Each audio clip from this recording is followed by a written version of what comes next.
I'm going to give you 5 essential tips to help you in your prayer life. You might want to stick around to the end of this video where I'm going to give you tip number 5, which I believe is going to be a real game changer for you.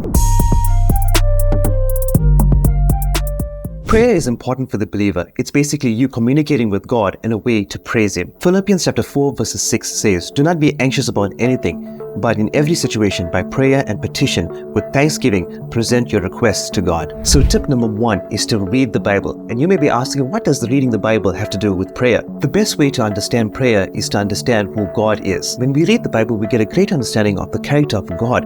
And this will help you greatly in your prayer time because you know who you're praying to and why you're praying. Tip number 2, set aside time to be alone with God. Jesus often withdrew to solitary places so He could be alone to pray. Not only do you get rid of all the distractions, but you're more focused on one thing, and that's God. Tip number 3, make prayer a habit. The evangelist Billy Graham said, "True prayer is a way of life, not just for use in case of emergency. Make it a habit, and when the need arises, you will be in practice." Choose a time to pray and let it be part of your daily routine.